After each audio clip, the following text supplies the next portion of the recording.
Hello and welcome to Dished with Adam White. This week I'm going to talk about Usagi Yojimbo by Stan Sakai. You're really in for a treat on this one. I love Usagi Yojimbo. It's been going on since 1984 and is still being published every month. It's went through a variety of publishers. It started out with Fantagraphics and then went to Mirage, which was the studio that created the Teenage Mutant Ninja Turtles, and that didn't last a real long time, but then he moved over to Dark Horse for a lot of years, and he is currently with IDW, and it has been black and white with some color specials over the years. Um, 2024 will be 40 years, I believe. Yeah. So I'm looking, hopefully, they'll do something special for that because it's a really fantastic series. Now, Usagi is something that is labeled as an all ages book, and usually that's just code for it's for kids and adults can read it, but it's really for kids. This is an all ages book that truly is for all ages. If you're 8 or you're 88, you can read and love this book. It is absolutely fantastic. It's one of my top 5 comics of all time. I may one day do my list of my favorite comics of all time, but this is in the top 5 easily. Uh, it's been published by some different companies. This is the special edition. Wrong way. This 2-volume slipcase edition from Fantagraphics, and it collects all the early Fantagraphics and Mirage stuff. And so you have to get this to get the first part of the story. Then let me tell you a little bit more about it. It's about Miyamoto Usagi, who is a rabbit samurai. They're all anthropomorphic characters like animals. Who is a masterless samurai, a ronin, and he just basically wanders the land and does good deeds and is just a really engaging character. He's got a lot of other characters that are great too. There is his friend Gen. I skipped it.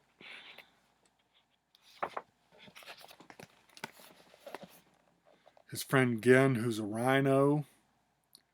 It shows him with his horn there, but he gets his horn cut off. So he's a rhino with a horn cut off. But that's Gen's story right there that was in this volume 2 of this slipcase edition. And the other day I got it out and I thought, I want to read Gen's story again because I really like Gen. And I ended up reading the whole rest of the book after it too, because it's just that eminently readable.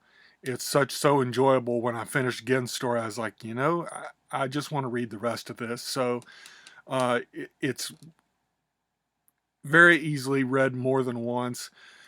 The beauty of this series is that you can get into it at literally any point, any issue, and within a few pages, you'll know who the characters are.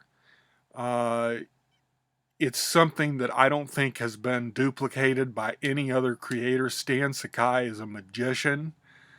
He is absolutely fantastic cartoonist, storyteller. He really does make it to where you can pick up any issue and read it and you can enjoy it for itself.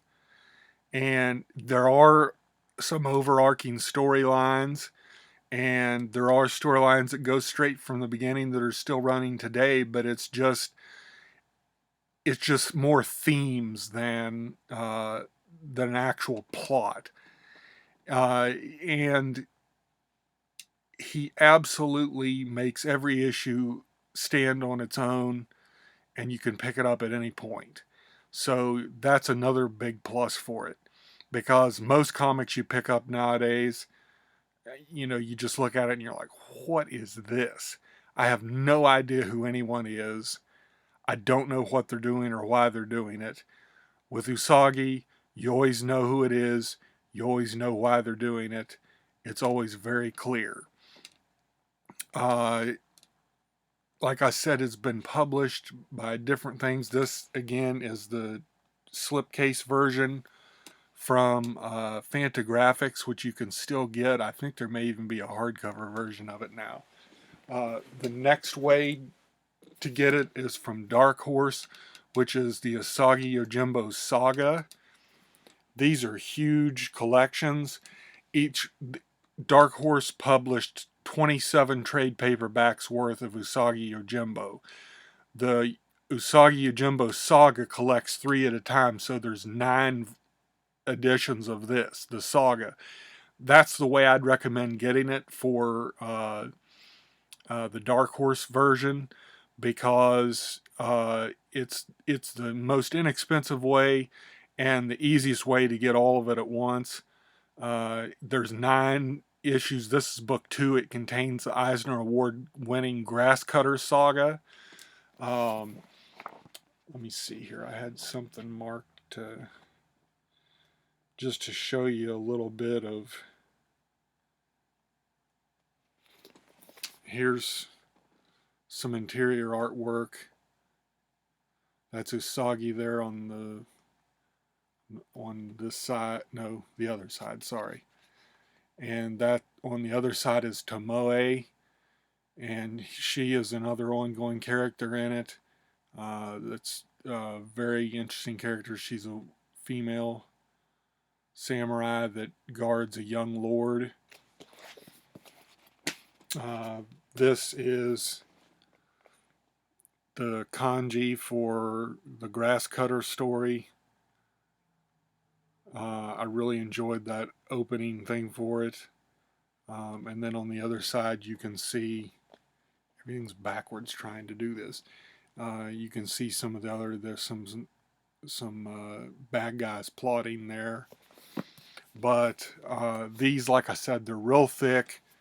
But not that expensive, and they were out of print, but Dark Horse has put them recently back into print, so most of them you can get right now still, and I think they're also available on Kindle.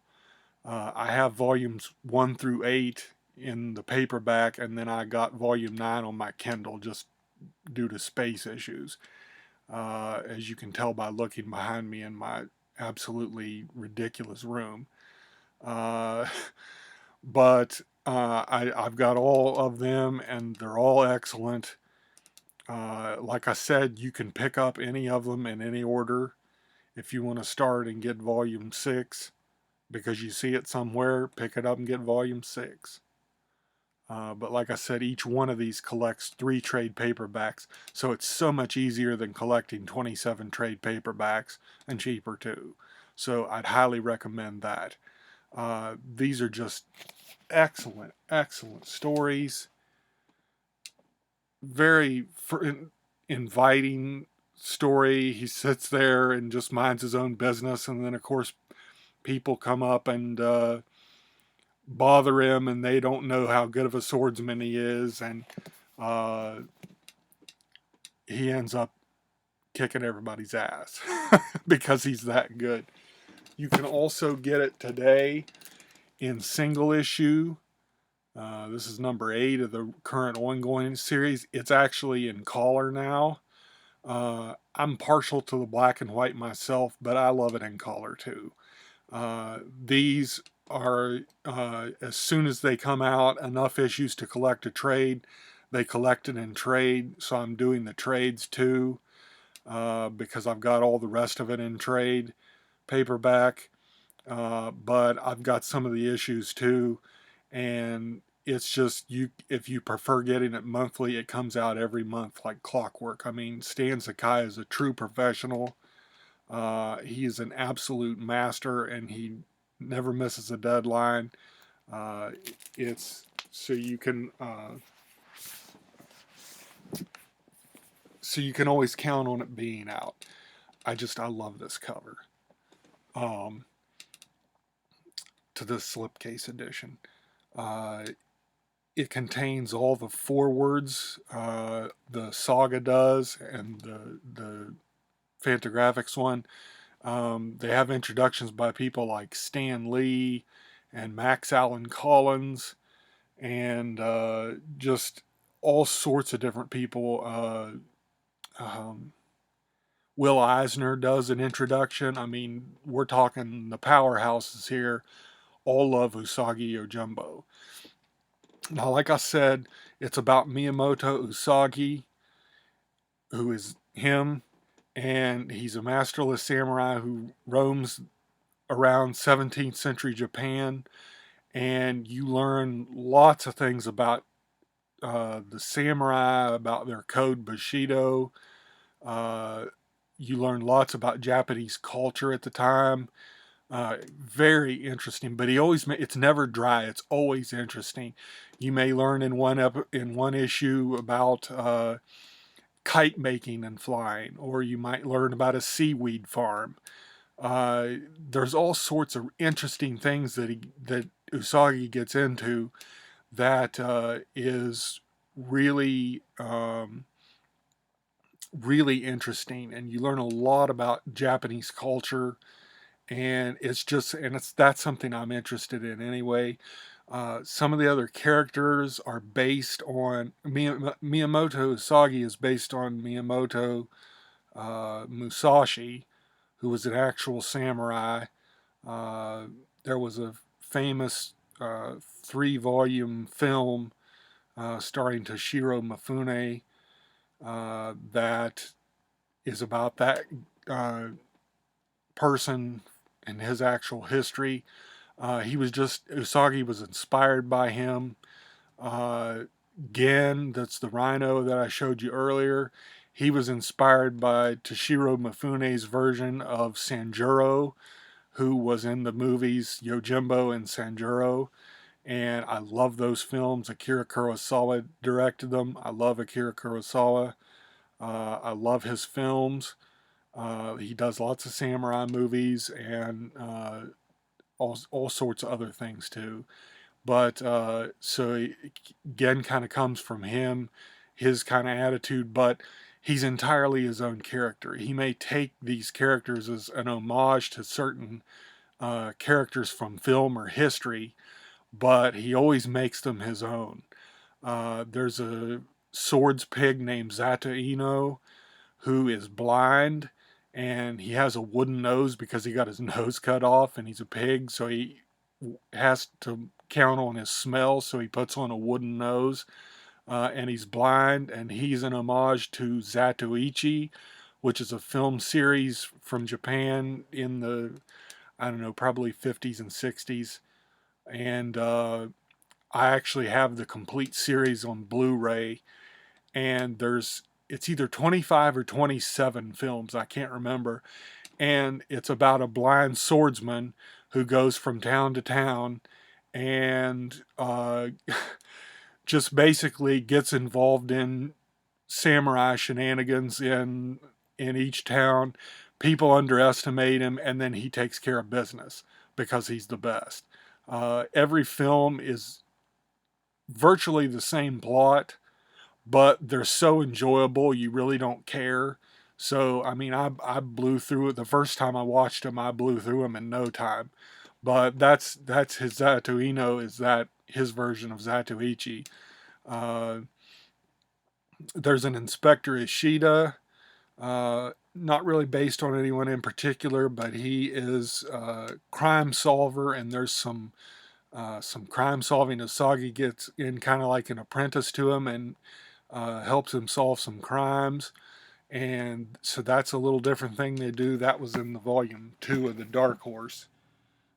That's in here along with Grass Cutter and one other trade.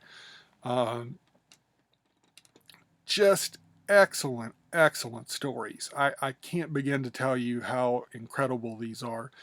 Stan Sakai, who's also probably the nicest man on the planet, just has created something that's a masterpiece.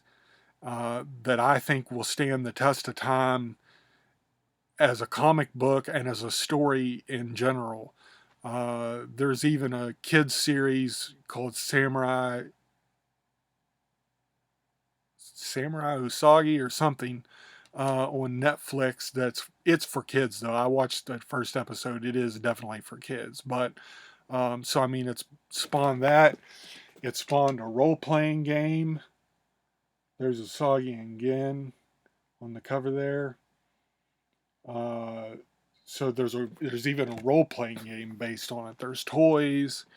I mean, he was on the Teenage Mutant Ninja Turtles cartoons because Stan Sakai has a relationship with Eastman and Laird that did the Ninja Turtles.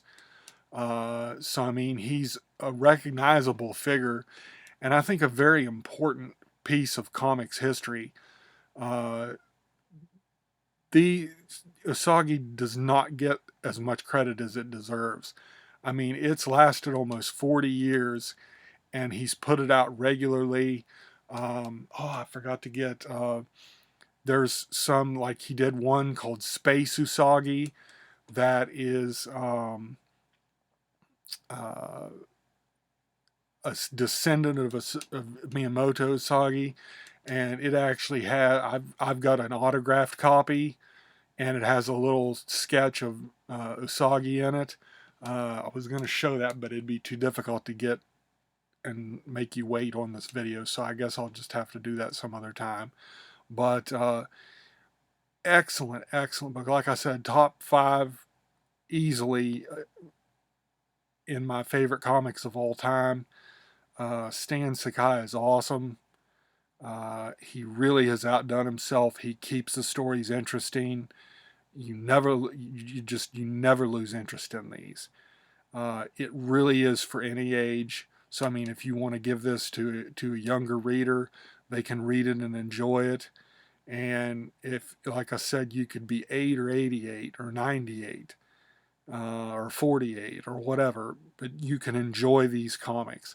They're excellent, excellent stories, and it would be an epic in any format that it's done. Because, like I said, it's going on for so long. But uh, that's what I have to say about this. Usagi Yojimbo, like I said, this is the Fantagraphics slipcase that you get the earliest stuff.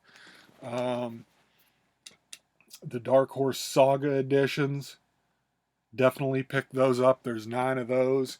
And like I said, it's also available in single issues now from IDW, and they collect trades as soon as there's enough issues to collect a trade, they collect a trade. And it's in color now too, so if you think you have a younger reader that would prefer color to the black and white, go ahead with the IDW stuff. IDW is also reprinting all this original stuff in color. Because it was, like I said, most of it is originally black and white, but they're reprinting it all in color. If you'd prefer color, you can do it that way. It'll just be a long time before you get to a lot of that because they've just started doing them. So, but I can't recommend these enough. I really, really love Usagi Yojimbo. And I think you will too if you give it a chance. So thanks for hanging out with me this week, and I will see you guys next week.